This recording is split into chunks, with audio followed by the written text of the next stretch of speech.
nous permet d'enregistrer une personne, une icône, une dame qui a donné son cœur au Seigneur Jésus-Christ et qui ne cesse d'être dans la main courante pour aider l'homme à se prendre en charge, à être heureux de servir Dieu. Celle que nous recevons est de la famille des sœurs Dorothée. L'une de ses petites sœurs ayant été interrogée, elle nous a dit, si vous voulez parler de Sainte Bertille, celle-là même qui motive notre foi et qui nous oblige à avoir une charité qui va au-delà de la charité normale, eh bien, celle qui est un peu comme notre exemple et qui nous oriente, qui nous pousse, qui nous conseille, elle est à l'épée. Allons à l'épée et vous ne serez pas déçus. Donc nous voici arrivés à l'épée sous une pluie battante. C'est ce que vous entendez derrière. Mais c'est signe de bénédiction. Et nous sommes avec elle. Elle est de quelle origine? D'où vient-elle? Quelle est sa famille? Quelles sont ses origines? Elle se présente à vous. Bonjour ma soeur. Bonjour mon frère. Je m'appelle Lucia Maule, mon nom de famille. Je suis italienne d'origine et de la région de Venise. Ma famille est une famille rurale, de planteurs, je dirais. Nous sommes 5 enfants, avec le papa et la maman. C'est une famille chrétienne. Et dès au commencement, il nous a bien inculqué, bien transmis qu'est-ce que signifie être chrétien, l'honnêteté, la vérité, comment être disponible pour les œuvres des autres. C'est ça que nous avons reçu. J'ai fréquenté l'école normale de notre époque. C'est un village, ce n'est pas une ville. Il n'y avait pas l'école secondaire n'était pas présente, mais l'école primaire, oui. Quand je terminais mes écoles primaires, je voulais aller à l'école encore. Mais tandis que nous sommes tous 5 de la famille, à peu près 2 ans de différence l'un de l'autre, tout le monde avait les mêmes exigences. Et la famille ne pouvait pas se permettre de donner les moyens pour fréquenter les écoles secondaires. C'est comme ça que j'ai appris d'abord, ma maman m'a envoyé pour apprendre un peu les métiers de la couture, mais moi je marinais toujours, à la place d'aller apprendre, j'ai parti à jouer à l'école où se trouvaient les enfants, et ça n'a pas trop marché. Jusqu'à l'âge de 16 ans, j'ai pu avoir la possibilité de travailler d'aller au séminaire. C'est comme un technicien de surface. Il y avait un groupe de filles qui étaient là, la formation chrétienne et religieuse était transmise. Il y avait des sœurs Dorothée qui étaient présentes dans ce lieu-là, mais mon regard n'a pas été adressé vers les sœurs Dorothée. Dans mon cœur, j'avais le désir d'être missionnaire. Mais pour être missionnaire, alors je m'appropriais des informations que je pouvais avoir à travers les revues. J'ai regardé pour les sœurs Combonian, les sœurs de la Négrice, pour savoir un peu. Et je faisais une comparaison avec les sœurs avec lesquelles j'ai travaillé. À l'époque, alors les sœurs Dorothée, pour aller à l'émission, il était nécessaire de présenter une demande en supérieur et majeur et que si tu retenais juste, il ne pouvait pas envoyer à l'émission. Et moi, je me disais, moi, je n'ai pas grande école, je ne suis pas ne possédais pas très de caractéristiques. Je dis, je ne pourrais pas aller chez les sœurs Dorothée parce qu'après, sans doute, je ne pourrais pas aller missionnaire. Mais les choses, après, se sont changées. Et à l'âge de 21 ans, j'ai décidé d'entrer dans la famille religieuse de les sœurs Dorothée. Pourquoi j'ai décidé de me faire sœur? Parce que tout ce que l'expérience que j'ai vécue, moi aussi, j'étais jeune, j'avais mes petites amies, j'avais même un fiancé, j'étais heureuse au commencement, mais après j'avais ce désir-là. J'ai dit, mais j'ai fait, mais c'est pas tout, il me reste encore. Attendez, vous aviez un fiancé? J'avais un fiancé à l'époque, oui. C'est possible d'avoir un fiancé et puis après de devenir religieuse? Bien sûr, ce n'est pas dit parce que tu es un fiancé que tout est déjà fait. Je m'interrogeais toujours. Je n'étais pas heureuse, c'est-à-dire c'était heureux quand je le rencontrais, mais après, quand j'étais loin de lui, j'ai dit non, je ne peux pas m'engager. Je sentais que le Seigneur me demandait de faire quelque chose en plus. J'ai dit, qu'est-ce que je pourrais faire pour faire quelque chose en plus? Je mettre ma vie dans le Seigneur. Même dans la congrégation qu'il m'a montrée, c'est pas que j'ai fait cela. J'avais un directeur spirituel qui m'a beaucoup aidé dans ce sens-là. Pour lui, il disait, c'est pas la congrégation comme premier souci. Le premier souci doit être capable de vivre avec Jésus et d'être capable de faire les œuvres de Dieu, de te donner les œuvres. Et c'est dans ce sens-là, de Saint Evan là, qu'un jour, pour hasard, tapé à la porte, je suis partie trouver un ami qui était en train de développer et j'ai rencontré la responsable qui m'a posé des questions et avec ça j'ai un tissu de relations et j'ai décidé après de rentrer dans la famille de l'école européenne. J'ai fait ma formation comme tout le monde, les postulats, les noviciats et après la première profession, j'étais adressée à une école pour infirmières professionnelles. Et j'ai fait l'école pour infirmières professionnelles, je suis arrivée à mes vœux perpétuels, et après les vœux perpétuels, il m'a affectée à un hôpital, et j'étais responsable des services de médecine. J'étais heureuse de travailler, je me plais, je faisais beaucoup à des services pour les malades. Jusqu'à un jour, ma mère responsable supérieure me demande, il y avait une école pour infirmières dans les hôpitaux, il y avait un sœur qui avait cette charge-là, laquelle était nécessaire à donner une préparation spécifique.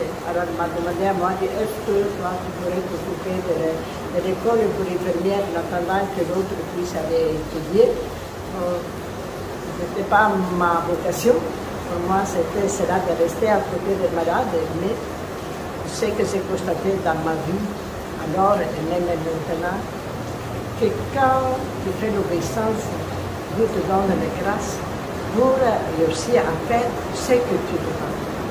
Et c'est de sa conviction-là personnelle que j'ai accepté d'être responsable de l'école pour infirmières professionnelles. Pour moi, après moi aussi, quand l'autre sœur est arrivée, nous avons fait l'échange. Moi, j'ai pris sa place et moi, je suis partie pour faire l'école comme responsable, comme dirigeante de l'école pour infirmières professionnelles.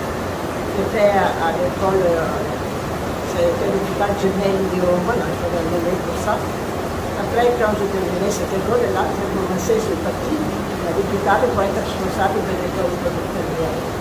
Jusqu'à un certain moment, la mère générale encore me fait appel et elle me demande, nous avons des sœurs indiennes dans la congrégation. C'est juste que les sœurs puissent retourner dans leur pays pour exercer, pour vivre la vie religieuse.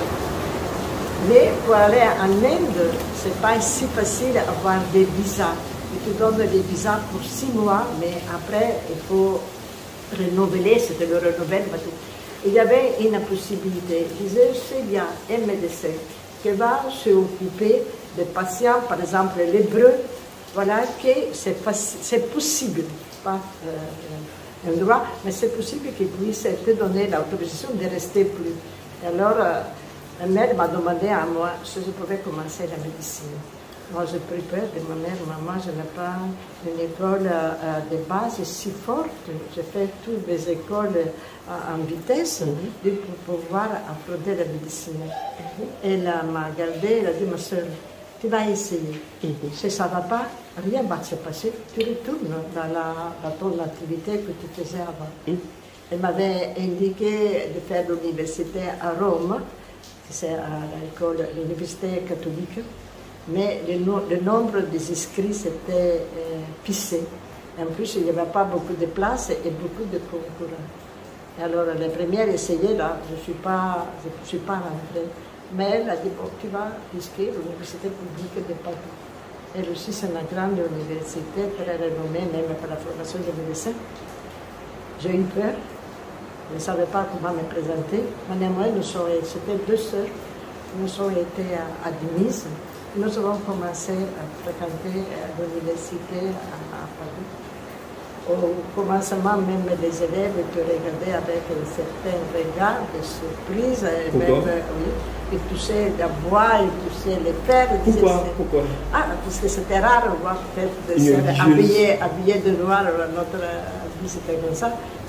Fréquenter avec toute la nationalité. C'était un monde de jeunes. l'université de Padoue, à mon époque, là, l'arc de la formation, il y avait 11 000 étudiants. C'était un monde de gens qui venaient, que c'était. Et moi, nous deux, là, j'étais un peu peureuse. Tu ne comprenais rien, tu commençais à fréquenter ce qu'ils disaient, ne rentrait même pas, je ne voyais pas. Je faisais des noms, je dis, ça. Pour moi, j'ai dit, bon, peut-être un mois, 2 mois, 3 mois, après, je suis sûre que je vais retourner à mon service parmi les malades.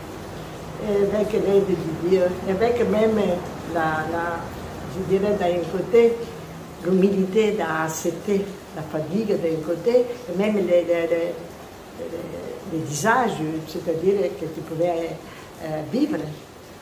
À certains moments, même ce qui touchait le père, après, il a terminé avec cette histoire-là, il a commencé à entasser des relations. Alors, je disais, moi, je n'ai pas bien vu, je n'ai pas bien compris, est-ce que tu peux me donner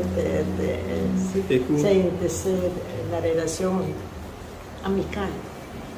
Et comme ça, à la fin de l'année, j'ai commencé à donner quelques années, les années c'est bien marché, les 12e même. Et j'ai continué à ma fréquence à l'université de Padoue. Cessé de fréquenter le maximum. Moi, j'ai participé presque à toutes les leçons qui me concernaient. Et je m'épuisais des dates. Je disais, à cette époque-là, je dois donner ces années-là. Et je me disais à moi-même, que tu veux, que tu ne veux pas, ces années-là, tu vas le faire.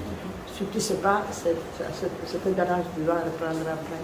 Et j'essaie de me concentrer, de faire mon maximum. J'étudiais jour et nuit où je pouvais. Dans tous les coins, j'avais des papiers, des livres dans ma... La sœur qui travaillait qui était à l'école avec moi, à un certain moment, elle n'a pas tenu. Elle a des difficultés de mémoire. Or, de la médecine, il faut se rappeler. En plus, elle était analytique, elle voulait savoir comment. Moi, à un certain moment, ils disaient que c'est comme ça. Je n'ai pas bien compris, mais je vais dire que c'est comme ça moi aussi, pour pouvoir avancer un peu. Et à la fin de l'université pour la médecine, c'était prévu 6 ans. Moi, j'ai 6 ans là, j'ai terminé toutes mes années et j'ai fait même ma thèse. J'ai choisi une thèse sur les maladies tropicales parce que ma mère générale m'avait dit que c'est pour la mission, pas pour l'Italie. Elle disait, l'Italie n'a pas besoin de médecins seuls, il y en a beaucoup. Nous pouvons trouver qui nous soigne. Mais pour les missions, là, c'était nécessaire. Le temps que j'ai commencé les études et le temps que j'ai terminé, les problèmes de l'Inde étaient résolus. J'ai trouvé d'autres sœurs qui ont pu partir avec les sœurs indiennes. Alors, la mère m'avait préparé pour le Brésil. Le comité Brésil et même en Équateur. Elle m'a dit, tu vas au Brésil. C'est vrai que moi, je cherchais des pathologies tropicales présentes au Brésil.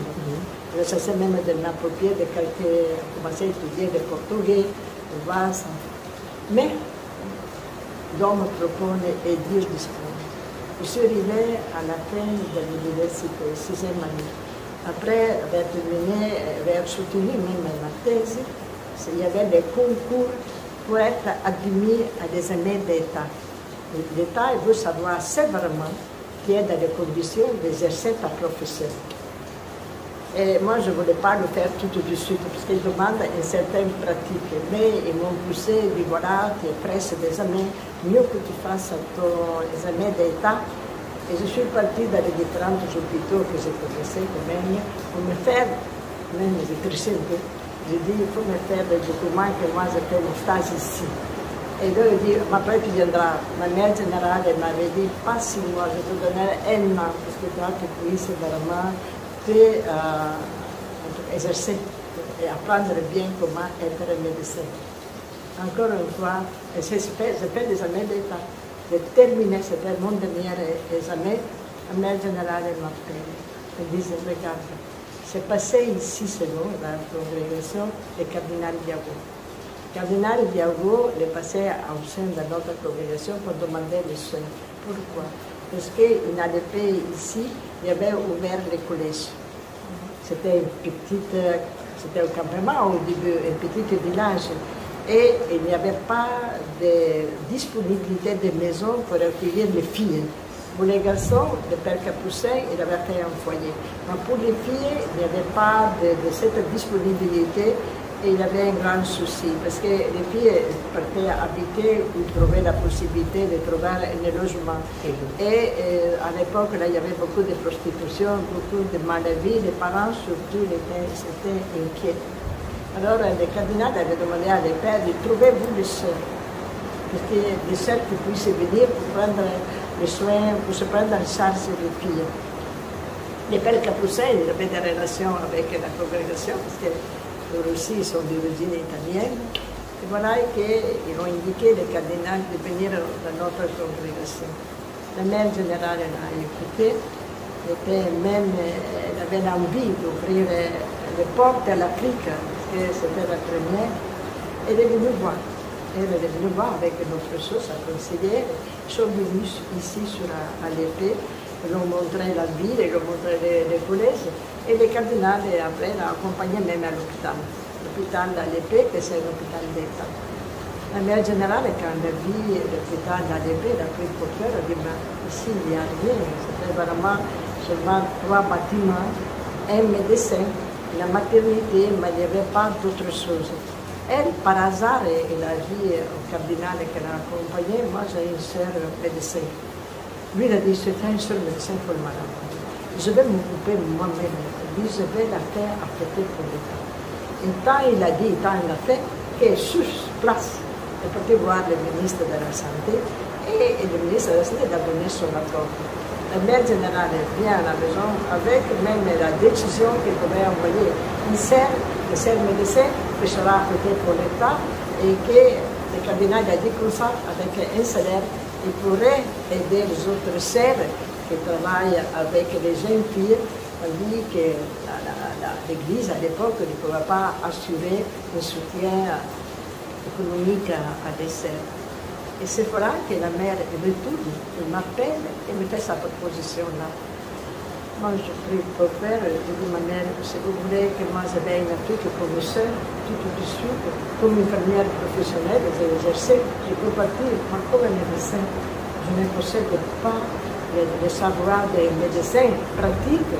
J'avais un peu, mais pas. En plus, je ne possédais pas la langue. Je dis, comment je vais faire? Elle m'a écouté, m'a dit, monsieur Pat, tu vas voir. Je suis sûre que tu ferais quelque chose. Moi, j'étais un peu apparemment dans l'angoisse. Je me disais, ma conscience me dit que si je dis oui, c'est comme si je fais un péché. Je suis partie même, je dis, maman, c'est une puissance là. Je pense que c'est même un péché mortel, parce que moi, je suis sûr que je ne suis pas capable de faire médecin. Elle aussi, elle était bouleversée. Je ne savais pas quoi faire, mais je dis, va voir. Si tu ne pourrais pas rester, tu ne pourras pas revenir. Mais moi, je savais que si je parte, sans doute, je ne pourrais pas aller pour revenir. D'ailleurs, être missionnaire, c'était ma première désir. Je ne voulais pas, je voulais la mission, mais je n'avais pas le courage, je me dis, je voulais être missionnaire. Alors, parce qu'il disait que pour être missionnaire, il faut la santé était là, il faut le savoir. Bon, quand j'ai fini l'université, j'avais un peu de savoir, mais la sainteté, là, ce n'était pas encore bien évidente. Je ne pouvais pas. Maintenant, moi, parce que je me suis dit, j'ai exposé toutes mes difficultés, mais j'ai accepté. Je suis venue en Côte d'Ivoire, j'étais 2 sœurs, 1985. 1985, vous êtes arrivé en Côte d'Ivoire. En Côte d'Ivoire, 2 sœurs. L'autre sœur qui m'a accompagnée, elle aussi, elle était infirmière. Elle savait le français. Moi, la mère a cherché de me donner un peu je suis partie à l'Alliance française de Rome pour faire cours de fréquence de français rapide, mais entre écouter et parler et maîtriser la langue, il y a des différences. Moi, nous sommes venus en Côte d'Ivoire, il n'y avait pas de communauté religieuse. Nous avons accueilli les sœurs, Notre-Dame des Apôtres. Il n'y a pas de communauté? Non, nous sommes les premières qui arrivent. Dorothée. Les premières sœurs Dorothée qui arrivent en Côte d'Ivoire. La destination, c'était à l'épée. Mais il n'y avait pas encore la maison pour les sœurs. C'était habité pour les pères capucins. Où nous habitons maintenant, c'était les pères capucins qu'il n'y avait pas, la paroisse, ce n'était pas ici à l'épée, c'était Memni. Il avait ouvert le foyer pour les garçons. Il y avait 2 pères qui habitaient dans la maison où nous sommes. Mais ce n'était pas encore prêt pour les sœurs. Alors, en attendant que les pères puissent, parce que le cardinal a dit, les pères, vous quittez ici. Parce qu'ici, c'est au centre. Je ne peux pas mettre les sœurs loin. Les sœurs doivent rester ici. Vous quittez ici, vous allez faire un foyer pour vous. Et les pères capucins, ils ont accepté. Il avait envie que les sœurs vont arriver, ils ont accepté. Mais c'est passé 1 an. Voilà. Alors, nous avons été reçus pour les sœurs Notre-Dame des Apôtres qui se trouvaient à Memni. Et pour moi, c'était une grâce. Parce qu'à Memni, il y avait un centre de santé que je dirais que c'était plus fonctionnel que l'hôpital d'Alibé. Wow. C'était un centre de santé.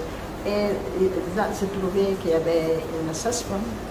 Je trouvais même qu'il y avait un seul médecin éthicien qui était à Memni, dans ce centre de santé. Vraiment, il m'a pris en charge. Du point de vue amical, du point de vue religieux, mais moins du point de vue professionnel. Et moi, quand je suis arrivée en Côte d'Ivoire, j'étais déjà affectée à l'hôpital. Je dois prendre le service en septembre. Mais le cardinal est venu me voir, il a compris que moi, j'avais des difficultés. D'ailleurs, je ne parlais pas le français. Et quand je n'entendais pas, j'avais peur de répondre, je faisais comme si je n'avais rien compris. Comme ça, il répétait 3 fois. Et moi, j'avais le temps de réfléchir pour donner la réponse. Il est venu me voir, il m'a demandé de ma sœur, je vois que tu as des problèmes. Il ne faut pas t'inquiéter. Je vais moi-même voir le ministre de la Santé, je dirais de déplacer ton affectation dans 6 mois, dans 1 an, et toi, tu vas en France à étudier le français. Mais il faut que j'aille l'autorisation de ma mère générale. J'ai informé ma mère générale, même les communications, ce n'est pas si simple. Pour téléphoner, il faut aller à Abidjan. Ou bien il avait mis des perles avec communication pour voir radio, là. Quelquefois, tu faisais cette histoire-là. La mère générale m'a écouté, elle a dit, ma soeur, il faut rester là-bas. Tu prends un professeur de français qui va t'aider à apprendre le français. Et voilà que j'étais restée. J'ai accepté la proposition de la mère. Je suis restée à ma place, avec un soutien pour apprendre le français. Mais ce temps, je dirais encore, pour moi, c'était vraiment un signe de Dieu, parce que les sœurs, à part l'accueil fraternel, mais même l'école professionnelle, les sœurs médecins m'ont bien encadré. Moi, je n'avais pas trop d'expérience à la maternité, là, il y avait beaucoup de mamans qui ont poussé. Elle m'a bien introduit sur ça, et même elle m'a donné tout ce qui pouvait être nécessaire savoir pour commencer à travailler comme médecin en Côte d'Ivoire. Mais ça a duré août jusqu'à février. Le 17 février 1986, j'ai pris service à l'hôpital de l'Épée, tout seul. Quand je suis arrivée à l'hôpital de l'Épée, il y avait 2 médecins, moi, je suis arrivée toujours, et l'autre médecin qui n'était pas même ivoirien, venait de la Guinée. Et à moi était confié comme médecin la maternité et la pédiatrie. L'autre, il avait la médecine, parce que quand tu fais tout, tous les malades qui se présentent, chirurgie, médecine, n'importe pas quelle pathologie, c'est les médecins qui les voient et qui après cherchent de les envoyer où c'est nécessaire. Les premiers 6 mois, c'était vraiment pour moi difficile. D'ailleurs, tout le monde me regardait parce que c'est, parce que blanche, parce que médecin. Alors quand je parlais avec le personnel, je demandais des informations, ils me répondaient oui patron, oui patron. Moi je me disais non, moi je ne suis pas patron ici, j'ai besoin de tout le monde. Vous étiez jeune?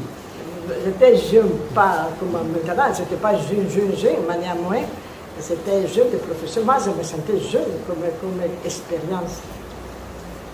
Mais je ne pouvais pas tout dire que je ne connais pas, ou bien que je dois chercher de maintenir ma position. Mais l'hôpital, à l'époque, il n'y avait pas un service de laboratoire, il n'y avait pas un service de chirurgie. Moi, responsable de la maternité, les femmes viennent accoucher à la maternité de l'hôpital quand il y a problème. Autrement, elles accouchent facilement à la maison. Et il y avait une 16 femmes qui m'a appelé quand il y avait un cas d'urgence, quand il y avait des problèmes. Et moi, je m'interrogeais, je disais, qu'est-ce que je peux faire? Il n'y a rien. Seulement une table où la femme accouche, un bassin pour recueillir ce que... Et après, pour savoir, pour l'aider, alors je demandais toujours la grâce de Dieu. Je disais, fais-moi que je puisse comprendre. Fais-moi que je puisse comprendre. Je cherchais même à dire à la sage-femme qui m'a appelé d'urgence, mais il y a quel problème? Et quelquefois, je me faisais répéter 1, 2, 3 fois. Parce que je n'ai pas bien compris ce que tu m'as dit, il faut me dire. Et après, avec l'aide de Dieu, ça part. Il a fait des miracles. Je cherchais de me mettre d'attendre. Et en tout cas, je cherchais de... Mais il y avait le problème que pas toutes les femmes pouvaient résoudre le problème. Moi, je me disais, moi, je ne peux pas être ici, être responsable des services. Et ne peut pas aider maman qui ne va mourir parce que moi, je n'ai pas le nécessaire, je ne suis pas dans les conditions de pouvoir faire plus. Il n'y avait pas l'ambulance, il n'y avait pas le laboratoire.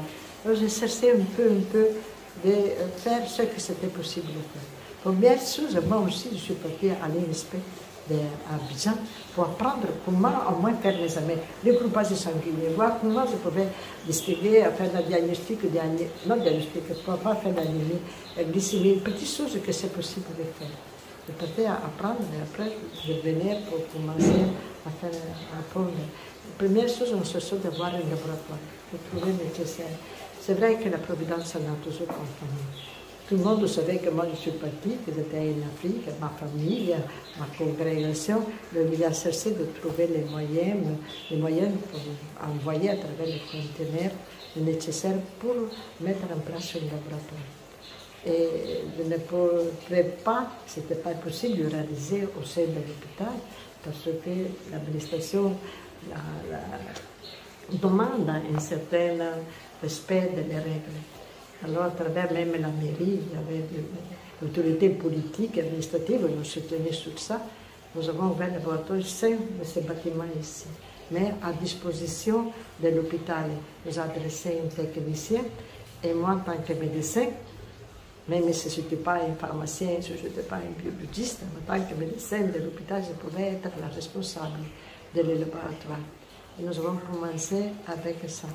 Après, j'avais toujours le souci de dire, je ne peux pas, il faudrait qu'au moins je voulais un bloc opératoire pour les femmes, parce que quand une femme avait un problème pour accoucher, il faut faire un transfert.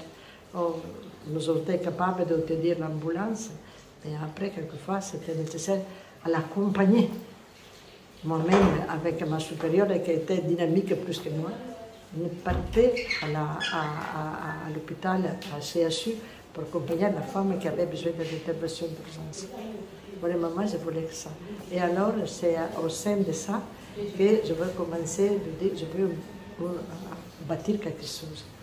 J'avais reçu de l'argent pour ça, de l'Italie, des offertes, mais en général, je dis, ma soeur, malgré que je veux bien que toi tu puisses faire tout ce que c'est possible, en tant que congrégation, nous ne pouvons pas assurer après la fonctionnalité des services que c'est nécessaire à avoir. Et elle disait, même pour réussir à avoir tous les moyens pour vivre, elle disait, il faut que l'État déclare que c'est lui après qui va continuer l'activité. Et c'est dans ce domaine-là qu'elle m'a adressé à le bureau diocésain. Chaque diocèse, c'est là. Et je suis partie à demander s'ils pouvaient nous aider, soit pour la construction, parce qu'il faut avoir des moyens, et soit après voir comment le réaliser. Le prêtre qui m'a écouté a dit, ma soeur, dans notre diocèse, il y a beaucoup de missionnaires. Il dit, nous allons concentrer les dons seulement pour toi et les autres, qu'est-ce que nous allons faire? Et il m'a demandé, dit, tiens, combien d'argent disponible? Alors l'argent, il y a la différence entre l'argent italien et le franc CFA. J'avais en total 30 millions. Pour moi, je disais, j'ai déjà quelque chose. Mais il me fait comprendre, il dit, mais 30 millions, tu fais quoi? Tu fais rien, il faut te rendre compte, il ne faut pas rêver trop. Il disait, si tu en as 150, dis-moi, je pourrais à demander l'évêque, je pourrais t'aider à compléter. Je dis, mais moi, je vais vous prendre cet argent-là. Même si je parle avec quand je partais d'Italie, qui me faisait parler à droite à gauche, ça, je ne pouvais pas avoir tout cet argent-là. Et je reviens une Côte d'Ivoire. Mais c'est que c'était ma forteresse. Je disais, quand il y avait quelque chose, j'écrivais, je suis religieuse, j'appartiens à la congrégation, mais je suis de l'Église. L'Église est universelle. Toi, c'est pas une recherche. Je ne suis pas venue ici pour moi-même, je suis en train de rendre le service. Il faudrait que nous puissions faire. Et après un an de ça, le prêtre m'appelle, il me dit, ma sœur, je viens te voir. Dis, comment tu viens me voir? Je dis, qu'est-ce qui se passe? Il s'est passé une personne anonyme. Elle a donné les 120 millions là, 120 millions, dit pour la sœur, je m'appelais la sœur docteur, dit pour la sœur docteur qu'elle est une Côte d'Ivoire. Je dis ça, moi je dis non, je ne croyais pas. Je dis, je ne sais pas. En tout cas, lui il dit, je viendrai voir, je viens te voir pour voir. Moi j'avais un autre souci. Je n'avais pas encore un projet de réalisation. Je vais demander à l'État, je dis, j'ai trouvé qui m'a nous aider, mais je ne trouvais pas la personne qui vient pour étudier les lieux de l'hôpital et me faire un devis sur ça, un projet pour ça. Je suis partie à l'ADEME, je suis partie de tous les côtés, je voulais. À un certain moment, je me suis dit, ah Seigneur, j'ai fait tout ce que je pouvais. Tu vois que je ne trouve pas maintenant de porte ouverte pour accueillir notre proposte. Moi, je dis, je ne sais plus, je ne peux pas. Et voilà qu'un jour, c'est venu se soigner chez moi en italien. Il dit, tu viens d'où? C'est étonnant pour moi, s'il n'y avait pas d'Italien qui habitait à côté. Il dit, non, je suis une géomètre, je suis en train de bâtir une grande ville ici, à 20 km de chez nous. Elle dit non, il y a un architecte italien qui est ensemble. Elle dit, il faut venir m'aider. Ils ont pris compassion, c'est pas grave. Ils sont venus. Je montrais mon périmètre. Il y avait les directeurs de l'hôpital qui étaient d'accord. Et ils ont fait un projet. Ils m'ont demandé ce que je voulais. J'ai dit, voilà, c'est la maternité, là, le bloc opératoire, mais il faut faire les pré-opératoires, il faut faire les post-opératoires, il faut faire la radio, il faut faire le laboratoire, il faut faire, en tout cas, il faut créer l'hôpital, tous les services de base. Et voilà, ils sont partis lui-même, connaissaient la Côte d'Ivoire, pour obtenir toutes les permissions du ministère de la Santé, de mes supérieurs, des cardinals, des nonces apostoliques. Tout le monde m'a donné sa bénédiction. Et ils sont venus en Côte d'Ivoire. Nous avons été de l'an 2000, temps de guerre. Et quand le prêtre est venu, il a reçu un accueil comme les Ivoiriens sans le faire. Il est parti à l'église, il est nommé chef du village, tout le monde était, et nous avons fait la pose de la première pierre. Et lui, il avait présenté son dessin, son projet. Nous, après, la mère générale me dit, mais toi, tu ne peux pas être responsable de la manipulation de l'argent, il faut que tu aies d'autres qui t'aident. En tout cas, nous avons trouvé la stratégie, le responsable qui est venu a fait ouvrir un compte en banque à l'architecte, mais ne voyant pas l'argent, c'est moi. Je ne donne pas mon avis, je pouvais documenter que les travaux étaient là. Et voilà que c'était prévu un certain service, la création de certains services, mais après, l'hôpital qui est resté était délabré. Ne pouvait pas faire les commissions, l'intubation, l'électricité. C'est nécessaire de structurer même la deuxième partie. Alors, on est parti en Italie, je faisais un compte rendu, et le prêtre me disait, ma sœur, ça suffit. Pour toi, nous avons fait beaucoup. Il faut que tu me portes 100 millions. Je dis, et toi, 100 millions, je vais où me prendre 100 millions? Moi, je dis à Providence, c'était palpable. Voilà qu'il y a un vieux qui me cherche. Il me présente son histoire. Je dis, moi, je suis vieux, ma femme est décédée, je n'ai pas eu d'enfant. C'était quelqu'un qui avait un poste. Lui, il avait investi beaucoup dans la banque, une action, une boîte. Moi, je ne connais pas tous ces langages-là. Après, il dit, je vais faire un testament, j'aurai un parti que je vais réserver pour toi. Moi, je dirais, un parti qui sera nécessaire pour moi. Je disais que le vieux mort, il va mourir d'abord pour héritier. Il m'a demandé quel est mon souci. Vous avez des soucis, je dis voilà, j'ai ce souci-là. Il me demande 100 millions pour pouvoir restructurer tout l'hôpital. Et lui, il a dit, je te le donne. Moi, j'ai dit, non, c'est pas possible, je pensais d'avoir mal entendu. Il a dit, je suis vieux, mais je sais ce que je fais. Moi, il m'a demandé quand il va partir, il y avait un mois de temps. J'ai dit, bon, la date de départ, c'est la vie. Et semaine avant, tu viens me voir. Je vais à la maison générale, je vois ma mère générale, je dis, ma mère, j'ai trouvé qui m'a donné l'argent, tout est heureuse. Elle s'est mis les mains dans ses cheveux, elle dit, ma soeur, pardon. Elle dit, regarde que cette histoire-là, il faut être très concrète. Regarde qu'après, il va dire que c'est la sœur qui a détourné les vieux. Il faut voir la famille. Je dis, il ne faut pas être si naïve. Elle me disait, et moi j'étais surprise, je dis à ma mère, elle m'a promis, moi j'ai besoin, c'est ça que... Elle dit, il faut faire attention. Alors je n'avais plus le courage, je suis partie voir les responsables des projets. Elle dit, mon père, qu'est-ce que je dois faire? Je me disais, il faut le prendre, il faut le prendre. M'a dit, ma mère générale m'a donné ces ordres-là, j'avais peur. Alors, lui, il m'a appelé. Il dit, ma soeur, tu ne m'as pas dit que tu vas partir? Oui. J'ai dit, mais j'ai un peu peur. La mère générale me dit, c'est votre famille. Elle dit, ma soeur, il ne faut pas t'inquiéter, ma famille n'a pas besoin de ça. Et je viens te prendre. Il est venu à la maison générale, il est venu avec son neveu, me prendre, m'apporter dans la banque. Après, quand bouillage, je ne sais pas combien de temps, il me présente les chèques. Je ne savais pas où le mettre. Je le mets dans la poche, je le mets dans la sac, je le mets ici, je le mets là-bas. Si je perds les chèques, j'ai tout perdu.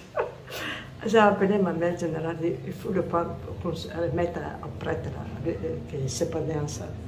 Et voilà, après 3 ans, nous avons été dans la capacité de structurer tout l'hôpital. Tous les services étaient créés, la pédiatrie, la médecine, la radiologie, la pharmacie. Tout l'hôpital est devenu un hôpital où tous les services de base étaient présents. Je dirais que même la guerre nous a aidés, parce qu'il y avait les pharmacies sans frontières qui étaient présentes à l'époque pendant la guerre. En plus, il y avait les problèmes de personnel.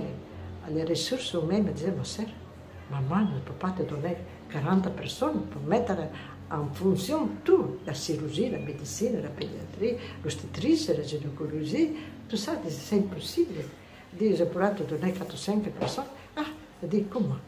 Moi, j'ai fait tout, et maintenant, tu me donnes. Non, je dis, non, ça ne se passe pas. Ça dit, ça ne peut pas se passer.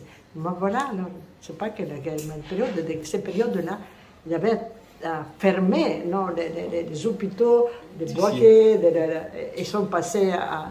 Et il dit, bon, en attendant que les choses se résolvent, que votre poste, vous pouvez gagner encore votre poste, vous allez à l'hôpital de l'épée. L'inauguration a été faite par le président est venu sur place.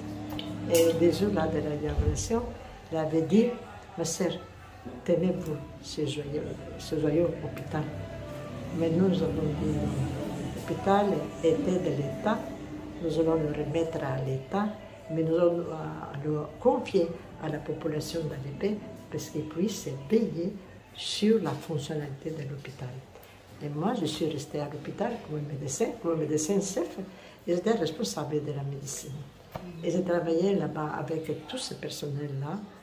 Au début, c'était pas si facile, mais néanmoins, tout le monde avait envie de bien faire. Je suis restée jusqu'à la fin de décembre 2019. J'ai travaillé 34 ans à l'hôpital d'Alépé. Et maintenant, après, le centre, pourquoi c'est né le centre? Il y avait des services qui ne pouvaient pas trouver la prise en charge à l'hôpital. Par exemple, la pédiatrie, même avant la pédiatrie, il n'y a pas la cuisine. Alors les malades, les parents, ils vont se procurer la nourriture au marché.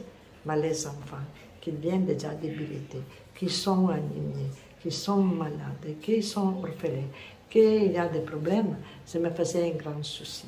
Alors, ce service-là, je ne pouvais pas l'instaurer à l'hôpital, mais je resterai dans notre centre. Le premier service que nous avons créé, c'était qui s'est dominé, notre centre, c'était le centre d'éducation sanitaire polyvalent de Sœurs-Dorothée. Il y avait 3 cellules. Éducation nutritionnelle.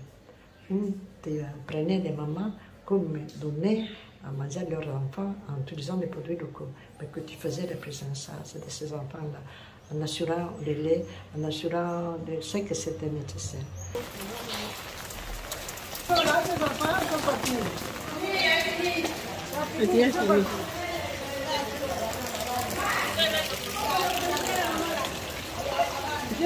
Può venire lì la mamma.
D'accord. Nous sommes ici, le centre de santé, le centre d'éducation sanitaire de Sœurs-Dorothée. Maintenant, il est appelé même hôpital spécialisé, privé, confessionnel. Mais pour l'aspect social, nous allons conserver la dénomination de centre d'éducation sanitaire de Sœurs-Dorothée. Aujourd'hui, ici, dans le centre, il y a 3 cellules.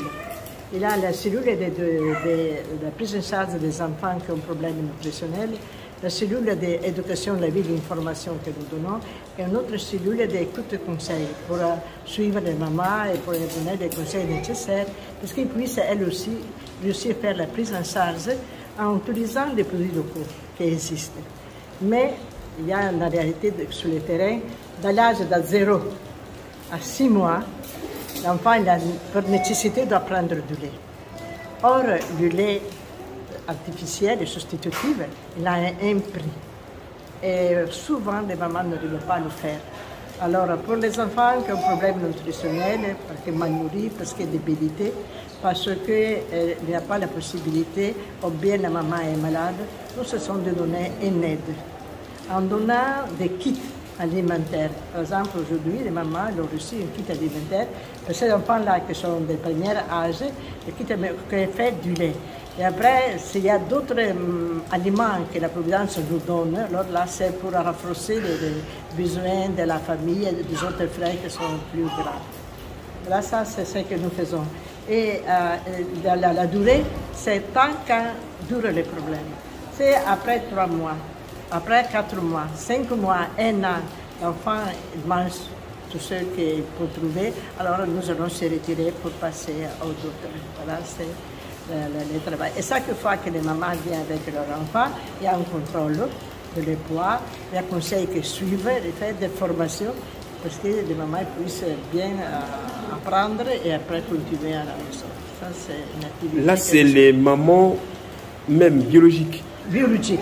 C'est pas des tantes. Il y a des tantes, après, c'est par hasard. La maman n'est plus là. Et maintenant, un peu moins, grâce à Dieu. Mais avant, la première cause de mort pour les mamans, c'était la maternité. Alors, mais ce que moi j'ai remarqué, que la famille, ou la grande famille, tient à avoir l'enfant. Seulement qu'ils n'ont pas le nécessaire, il n'y a pas les lait pour les donner, ils viennent demander le lait, le soutien dans ce sens-là. Ce n'est pas un orphelinat ici, nous ne faisons pas la garde, mais si l'enfant vient avec des problèmes nutritionnels et qu'il est très attendre, nous pouvons le conserver ici avec un parent, la maman ou qui pour elle, parce qu'il puisse apprendre comment suivre l'enfant. Quand l'enfant est il a passé les moments critiques devant la famille, mais il continue à recevoir le soutien. Chaque 3 semaines, chaque mois, ça dépend des lieux où les femmes sont. Parce que ce n'est pas seulement à l'épée. À l'épée, ce n'est pas un grand village. Mais c'est l'entourage, les villages qui sont à côté, les campements qui sont à côté, et quelquefois il y a du mal à nous rejoindre. Voilà. Exemple, cet enfant, ça, c'est un enfant qui a, c'est bien, ils sont 2. L'enfant, là, il avait un problème sérieux d'anémie, et même d'hyper. Il est parti à l'hôpital, ils l'ont fait, il a dit d'électricité qu'il s'en va à Abidjan. Mais les parents, ils n'ont rien. Alors, après, c'est de venir à Abidjan, il vient ici. Nous aussi, quelquefois, il y a du mal à réussir. Nous allons essayer de faire notre mieux ici, parce que vraiment, c'est difficile. C'est important. D'accord. Et là, il a besoin de quoi? Hein? Puisque l'enfant a 1 semaine. Il a 1 semaine. 1 semaine. Ça, 1 semaine, non, maman. Ouais, l'autre, qui a départi, là. Il y en a un autre, c'est moi aussi. Mais celui-là, il était le plus souffrant. Il était anémié, il fait le palu. Alors, le médecin dit non, il faut aller à Abidjan. Il a donné les transferts à Abidjan, les billets d'évacuation. Les parents, ils sont partis à la maison. Alors, non, ils ne sont pas allés à Abidjan. Mon frère, l'ambulance n'est pas été donnée. À 17 h, il y a 2 enfants comme ça. La maman qui était césarienne, 1 semaine, elle est très fatiguée. Et ça va où? Avec le car, pour arriver à Abidjan. Qu'est-ce que tu connais? Alors, mais là, ça va, il y a du mieux. Non, aujourd'hui, là, nous n'avons pas de traitement ce matin. Je lui ai mis de la couveuse. Maintenant, nous allons le suivre par la pétraille, ils sont capables de rattraper la limite. Mais vous qui vous aidez, est-ce qu'il y a une équipe autour qui vous aide? Tu as bien parlé. Alors, c'est la Providence d'ailleurs, que moi je crois jusqu'à... Voilà, qui nous aide. Mais sinon, ce n'est pas que nous avons un organisme en tant que tel qui donne. C'est à travers des projets, quand il était capable de réaliser les projets, ou bien des bienfaiteurs qui nous donnent des moyens, ou bien à travers l'envoi du matériel que nous puissions faire. Juste ce matin, je venais dire à maman que maintenant nous sommes dans la pénurie du lait. Pénurie de lait? Pénurie. N'importe quel lait? Non, du lait premier âge, deuxième âge, après le lait. C'est ça le moment plus difficile. Elle dit, maman, je sais, vous maintenant, que nous ne pouvons pas vous assurer la continuité, et commençons à penser de payer les lait. C'est Dieu va nous aider et va arriver encore la possibilité. Nous sommes là. Il y a d'autres farines, d'enfants jusqu'à 6 mois, tu ne vas pas les donner d'autres choses, tu vas prendre le lait. Même après, jusqu'à 6 mois, c'est une pause. D'accord. Mais s'il y a du riz, de l'huile, du savon... Tout ça, nous allons donner tout ça, du riz, du savon. Après, il y a d'autres matériels, petites pâtes, s'il y a des petites choses, nous aurons d'autres farines. Farine de maïs, farine de... Nous aurons la même farine de riz. Ça, nous aurons le lait. Le lait, là, c'est un peu difficile parce que je vais envisager de l'acheter un peu, mais pour acheter 10 cartons de les 2 qualités, ils m'ont demandé 500 000 francs. Je ne pourrais pas à chaque 500 000? 500 000. C'est très cher, le lait. Un sac de lait, là, déjà, tu payes 160 000 francs. Or, c'est toi, ce matin, combien tu as fait ce matin? À combien de personnes? Aujourd'hui, 14 enfants. Aujourd'hui seulement, vous avez enregistré 14 enfants? La semaine, le mercredi, j'ai enregistré 25. D'accord. Elle, chaque enfant qui vient prise en charge, elle a son papier, elle est bien rempli. Chaque fois que tu viens, tu mets la date, tu mets le droit, tu mets le matériel que tu donnes. Alors, voilà, il y a des photos, sinon tout est enregistré.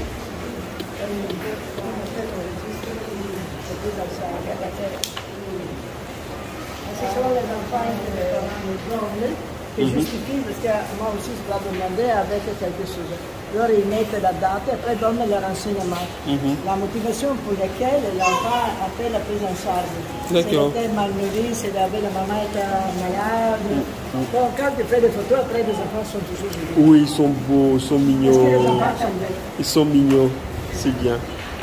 Oui. Je me nomme Zourama Arlette Flora. Je viens de Montezo. En tout cas, je dis merci encore, merci à tous ceux qui nous donnent la nourriture pour les enfants. Je n'ai pas de problème, je l'avais accouchée, elle avait fait 6 kg 700. Mais à ce moment, elle avait été médecin jusqu'à ce que le lait ne puisse pas être beaucoup au fait. Donc je suis venue voir la sage, elle m'a fait, comment dirais-je, sur les piqûres au fait. Je dis, je peux allaiter l'enfant, mais le lait n'est pas assez bon. Donc, au fait, les gars s'occupent de nous. Aujourd'hui, voici mon bébé. Elle est en pleine forme. Depuis combien de temps? Depuis combien de temps? Depuis 0 mois. Et maintenant? Oui, jusqu'à maintenant. Elle a combien de mois? Elle a 5 mois. 5 mois. Oui. Depuis 0 mois, oui. Vous êtes venu ici et les sages s'occupent de vous. Oui, oui. Le papa de l'enfant, il est où? Il est là, juste à côté. Donc, c'est un problème difficile au niveau de monsieur. Vous ne travaillez pas? Non, non.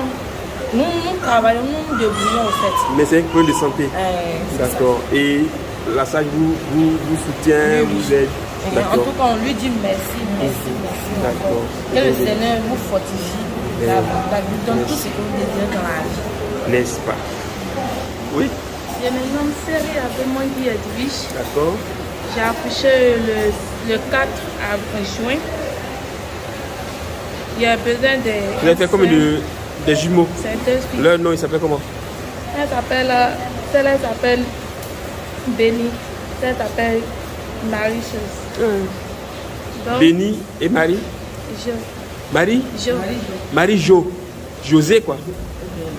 D'accord. Ok, Marie-Jo. Alors? Je n'ai pas assez de Comment lait. vous êtes arrivé ici?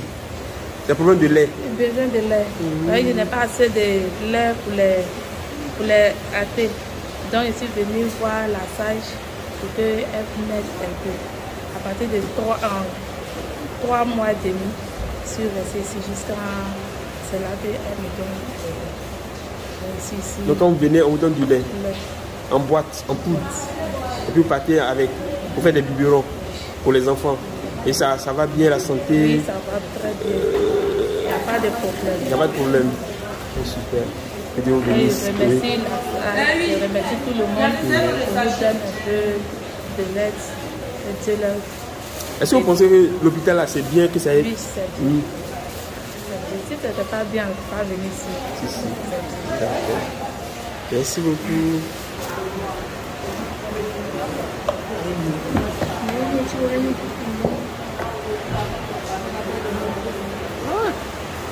Ah, c'est une grande boîte, hein. De combien de kilos? C'est quoi, c'est 1 kilo ou 2?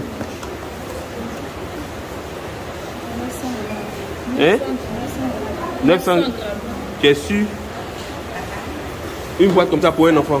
Ça dépend de la manière que les enfants la boivent. Alors on fait ça quelques semaines sur 2 semaines. Une semaine? Vous, pour les deux là, eux ils prennent combien de boîtes? Ça peut faire 2 semaines, ça finit. Ça peut faire 2 semaines, ça finit. Parce qu'on ne peut pas le lait là plusieurs fois par jour? D'accord. D'accord, c'est bien. Et c'est des boîtes comme ça qu'on vous donne? Et vous, quand vous venez, on vous donne combien de boîtes comme ça? Une? Deux boîtes. Une boîte pour un enfant. D'accord. Merci. Docteur Aboua, sœur Adwin. Bonjour. Médecin. Pasteur, comment vous allez? Ça va bien. Ça se passe bien? Oui. Vous êtes en plein travail. Ne vous occupez pas de moi, vous travaillez vraiment. D'accord. Ici, vous faites quoi? D'accord. Général, voilà, pasteur enfant adulte. D'accord. Enfant, adulte, le généraliste. Généraliste. Vous consultez les enfants, les adultes, les papas, les mamans, tout ça? Tout le monde. Ici, là? Ici, chez nous, ici. Et vous recevez combien de patients comme ça par jour? Comment ils étaient à dépend des jours. Voilà. Tous les jours? Tous les jours, du lundi au samedi. Ça me fait la permanence, si tu habites à tous les jours, vous travaillez tous les jours, du lundi au samedi. Super. Voilà. C'est bien. Je vous laisse continuer. Merci.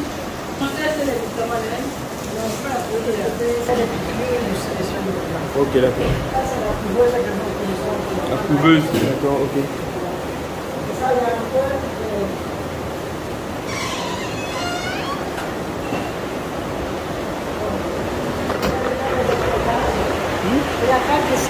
Quand les enfants sont débris, alors ils restent ici, dans la salle. Ah, d'accord. Ils sont fatigués. D'observation. Oh, d'observation. D'accord, c'est bon.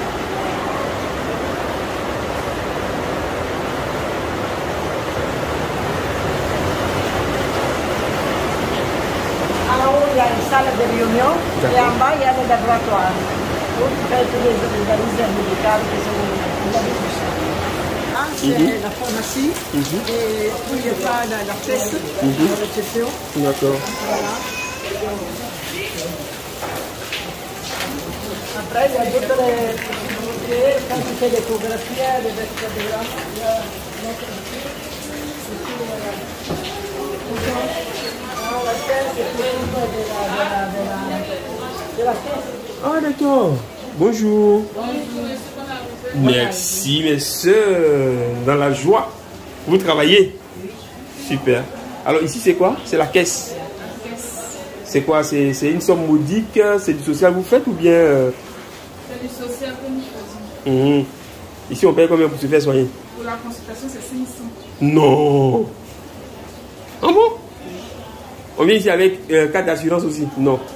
La carte d'assurance, Oui. l'assurance c'est la CMU. Oui. Il n'y a pas encore de convention entre les structures privées et l'État. Ah, d'accord. Alors c'est toi qui peux le prendre, mais après il n'y aura pas de remboursement. D'accord. Alors, tu veux pas- Donc là, c'est du social. 500 francs, vous faites la consultation. Je vais te montrer les tarifs qu'il y a. Qu'il y a, d'accord. Et après avoir fait la consultation, pour prendre, je vois des lunettes ici. Vos lunettes, c'est entre combien et combien? C'est social aussi? C'est des social, ça dépend aussi de la prescription du médecin. Donc ça varie en fonction des valeurs que le patient a. Mais est-ce que si je rentre que j'ai pas l'argent, je peux avoir lunettes? Non, écoute, je vais t'expliquer comment ça se passe. Il y a un laboratoire d'ophtalmologie, un service d'ophtalmologie qui fait des consultations. Quand le patient a besoin de Ici, lunettes, oui, je vais te montrer. Ok. Quand le patient a besoin de lunettes, alors il fait la prescription. Les lentes, évidemment. Tu ne peux pas les donner n'importe quoi, il faut que ça soit lui. Ça, nous faisons les commandes. Après, il y a monture, il va choisir sa monture et nous faisons les montages ici. En rapport, c'est que tout dehors, il y a un avantage.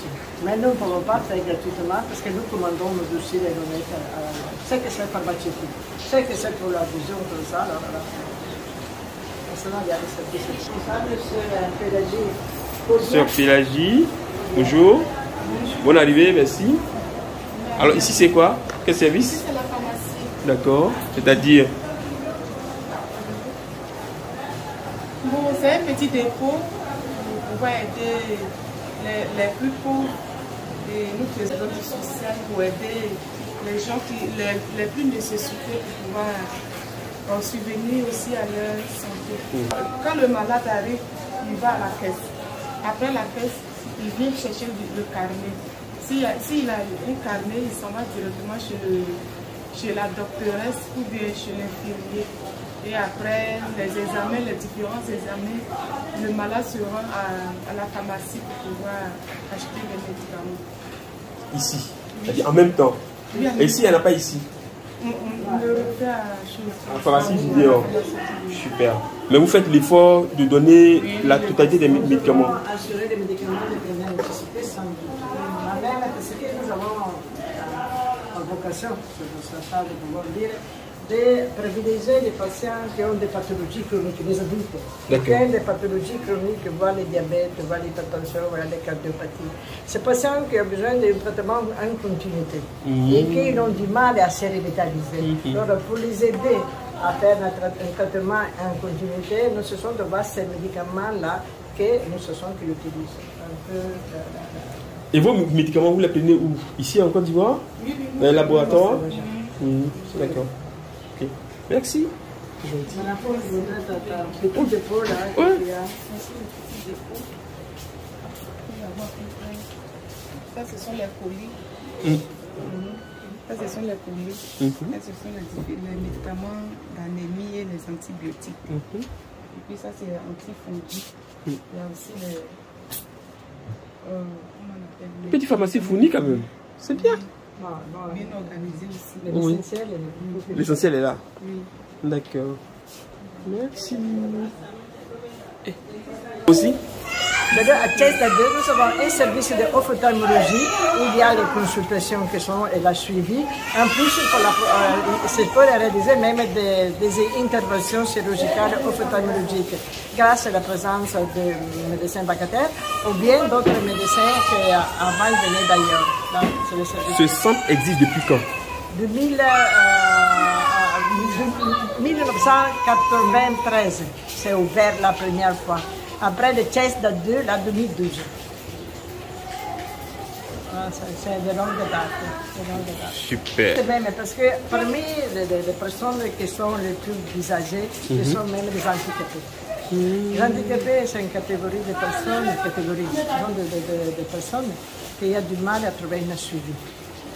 Alors nous allons faire la prise en charge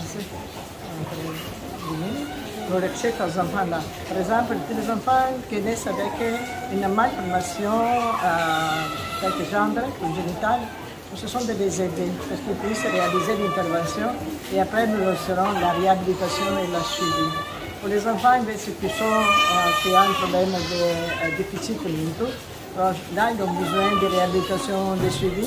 Nous avons un centre de réhabilitation même pour eux. Et la suivi des enfants qui sont porteurs de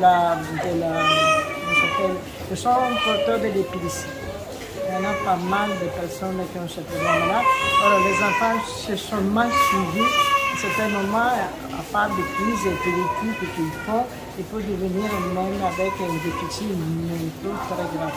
Donc ils se sont de suivre même ces enfants en garantissant la prise de médicaments.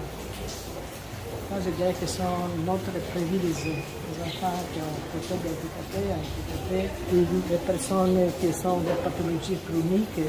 C'est pour cela que le centre existe. Que nous avons un hôpital qui n'est pas loin. Moi, je travaillais 34 ans à l'hôpital, je connais bien ce que c'est. Mais les services qui ne sont pas présents à l'hôpital, nous allons chercher de les réaliser ici pour travailler en collaboration avec ma femme et ici. Et après, éducation à la vie, que j'avais déjà cité avant, comment former les personnes. Moi, j'ai commencé en 85, 86, 90, il y avait déjà les premiers signes du sida. Ils commençaient à parler du sida, même en Côte d'Ivoire. Nous se sommes engagés pour ça. Dans notre laboratoire, nous avons voulu commencer à faire le dépistage. Mais quand tu as fait le dépistage, tu trouvais les personnes qui étaient positives, il y en avait la prise en charge à faire. Moi, je me cherchais à informer la personne. Mais pour expliquer la conduite à tenir, la femme envers son mari et vice-versa, comment dire là, vous avez la nécessité de voir des personnes locales, où ils connaissent bien les coutumes, où ils savent utiliser le même langage. Alors, c'est dans ce sens-là que nous avons formé la cellule même des cultes de conseil. J'ai trouvé des personnes disponibles, des enseignantes d'autres qui se sont unis à nos efforts pour commencer à faire face, à faire nous aussi la lutte contre le sida. C'était pour ça que nous avons commencé à créer le centre. Après, c'est vrai, il y avait d'autres services qui se rendaient nécessaires. Par exemple, pas les médecins, et pour tout connaître, en plus, il faut, pour moi aussi, c'était même de donner un service de qualité. Je disais, c'est moi, je suis malade, je ne peux pas aller de quelqu'un qui est capable de tout faire. Il faut qu'il y ait des compétences spécifiques. C'est dans ce sens-là que nous avons commencé, et parce que la Providence a prouvé que nous recevons des dons, à élargir notre activité ici au centre. Nous avons commencé à faire la prise en charge alors même des enfants handicapés. C'est notre grand souci. En plus des personnes qui ont des pathologies chroniques, les diabétiques, les hypertendus, il y en a beaucoup, les cardiopathes. Alors nous avons créé même un service de cardiologie, avec la possibilité de faire l'électrocardiogramme, l'échocardio, de suivre. Sur place. Sur place. Mais bien un vacataire, c'est des vacations avec d'autres. Comme dans les grandes cliniques. Oui. Après, il y avait les services d'ophtalmologie. Alors, j'avais des amitiés, des personnes qui passaient, qui disaient la diffusion de notre réalité. Alors, c'était nécessaire même. Nous avons mis en place un service d'ophtalmologie. avec un service télématique. Je vois un patient, je vois les photos, ils me disent, avec même, je cherchais toujours de relations avec les structures présentes en Côte d'Ivoire. Voilà, en gros, qu'est-ce que c'est. Après, il y avait notre famille religieuse. Après nous deux sœurs, de l'année successive, sont arrivées d'autres 3 sœurs. Et alors, nous avons eu la possibilité de s'installer ici à l'épée. Nous avons préparé la maison et nous avons créé les foyers, ouvert les foyers 86, premier groupe. Et après, il y avait notre sœur, deux sœurs qui s'étaient formées pour la couture et l'alphabétisation.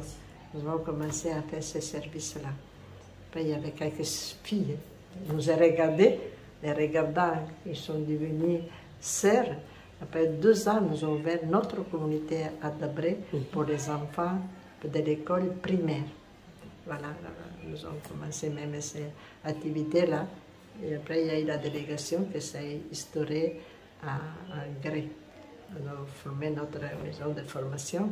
Les sœurs, les jeunes qui sont devenus sœurs, ont cherché de donner une préparation professionnelle d'abord, formation religieuse.